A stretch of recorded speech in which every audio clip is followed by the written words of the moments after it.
अगर आपने अभी तक हमारे चैनल को सब्सक्राइब नहीं किया है तो पहले सब्सक्राइब कर ले। कहानी अच्छी लगे तो लाइक का बटन जरूर दबाएं। फोन की घंटी बजी और शिवानी ने फोन उठाया। उधर से कोई बोला, भाभी, और रोने की आवाज आने लगी। शिवानी ने प्यार से पूछा, क्यों रो रहे हो छोटे बच्चे की तरह? अमित रोते हुए बोला, भाभी, और फिर सुबकने की आवाज आने लगी। शिवानी बोली, पहले चुप हो जाओ। अमित थोड़ा शांत होकर बोला, भाभी प्लीज भैया को छुड़ा दो, मुझसे ऐसी बात मत करो, मैं फोन रखती हूँ। शिवानी यह कहते हुए फोन रखने लगी। तभी उधर से आवाज आई, भाभी प्लीज फोन मत रखना, भाभी भैया की गलती नहीं है। क्या कह रहे हो तुम? तुम्हें पता भी है मुझे तुमसे इस विषय में कोई बात नहीं करनी। कुछ और बात है तो बताओ। भाभी मैं जानता हूँ, अमित रूंधे हुए स्वर में बोला। शिवानी न चाहते हुए भी थोड़े गुस्से से बोली, क्या जानते हो? यह ही कि भैया ने आपको मारा, और क्यों मारा ये भी जानता हूँ। अमित थोड़ा धीरे से बोला। शिवानी को अब गुस्सा आने लगा और वो थोड़ी तेज आवाज में बोली, ये सब कहने को तुम्हें किसने कहा? भाभी किसी ने नहीं, मम्मी पापा तो किसी वकील से मिलने गए हैं, उन्होंने तो आपसे बात करने को मना किया है, अमित ने जवाब दिया। तो फिर क्यों बात कर रहे हो? तुम इन सब बातों में मत पड़ो, शिवानी गुस्से से बोली। कैसे ना पड़ूं, वो मेरे बड़े भाई ही नहीं सब कुछ है, मैं उनके बिना कैसे जीऊंगा? गलती मैंने की और सजा भैया भुगत रहे हैं। अमित कहकर चुप हो गया। तुमने कोई गलती नहीं की, तुम्हारे भैया ने मुझे मारा है। एक बार भी नहीं, 2 बार, पहले थप्पड़ मारा और फिर अगले दिन गला दबाने की कोशिश की। शिवानी झुंझलाहट में सब बोल गई। अमित भी चीख कर बोला, माँ ने कहा था कि उसे सच जान। उसने अमित की स्कूल की यूनिफॉर्म की टाई और बेल्ट क्यों छुपाई थी? वो भैया को बार बार फोन करके परेशान किए जा रही थी। भैया ने बताया था कि आपने ऐसा कुछ नहीं किया। उन्होंने कहा आप झूठ बोल रही है, आप चाहती ही नहीं कि मैं पढ़ूं। बस भैया को गुस्सा आ गया। मैंने सोचा भैया जब शांत हो जाएंगे तो मैं सच बता दूंगा। तुम क्या कह रहे हो? तुम्हें पता भी है? शिवानी हैरान होकर बोली। अमित धीरे से बोला, हाँ भाभी मैं जानता हूँ मैं क्या बोल रहा हूँ।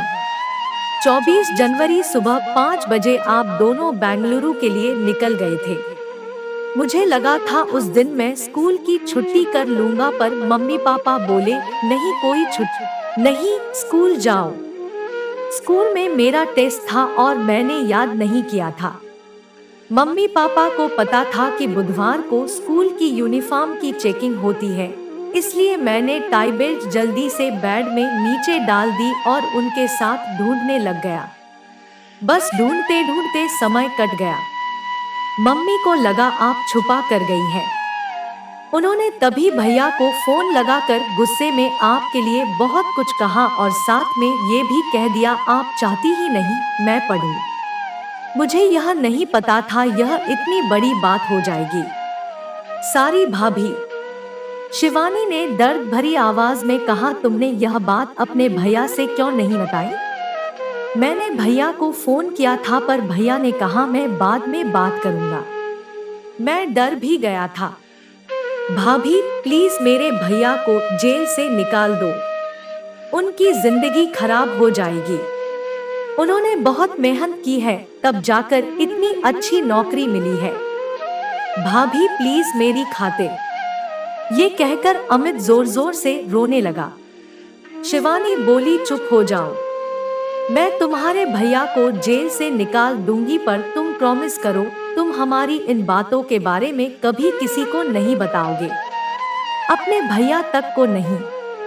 आज के बाद मुझसे बात भी नहीं करोगे। शिवानी ने फोन रख दिया। फोन रखकर वो फूट फूट कर रोने लगी। थोड़ी देर बाद चुप हो गई और कंप्लेंट वापस कैसे लेनी है सोचने लगी, क्योंकि पापा ने ही वहां से थाने फोन किया था और पुलिस रात को आकर पकड़ कर ले गई थी। तभी दरवाजे पर बेल बजती है। वह दरवाजे के पीपहोल से देखकर दरवाजा खोल देती है और दरवाजा खोलते ही अपने पापा के गले लगकर खूब रोती है। उसके पापा की भी आंखें नम हो जाती है। फिर उसके पापा उसे चुप करवाते हैं और उसे कहते हैं, तैयार हो जाओ, थाने जाना है, FIR लिखवानी है। रात को सिर्फ तुम्हारे प्रोटेक्शन के लिए पुलिस उसे ले गई थी। शिवानी पहले अपने पापा को पानी देती है और फिर चाय बनाकर लाती है। पापा कहते हैं, चाय क्यों बनाई? शिवानी कहती है, पापा पहले मुझे आपसे कुछ बातें करनी है, और फिर वह बैठकर सब बातें बताती है। बातें सुनकर पापा एक गहरी लंबी सांस लेते हैं और कहते हैं, तो अब तू क्या करना चाहती है? दुआखी मन से पूछते हैं। पापा मुझे कुछ नहीं करना, बस आप उस इंसान को जेल से निकलवा दो और अब मैं अपनी जिंदगी खुद ही जीऊंगी। अभी आपके साथ आपके घर जाऊंगी और नौकरी करूंगी, बस अभी और कुछ नहीं। उसके पापा उसके सर पर हाथ रखकर एक लंबी सांस लेते हैं और कहते हैं, बेटा वो तेरा घर है और सदा तेरा ही घर रहेगा। भावुक हो उठते हैं। फिर अपने को संभालते हुए कहते हैं, तू जो चाहे कर, बस खुश रहने की कोशिश कर, और खुद के आंसू संभाल नहीं पा रहे थे। ऐसा ही होता है बाप का प्यार। आए तो थे रोष से भरे हुए, ये सोचकर कि उसे सजा दिलवाकर ही चैन की सांस लेंगे, पर बेटी के आंसुओं और बातों ने शांत कर दिया।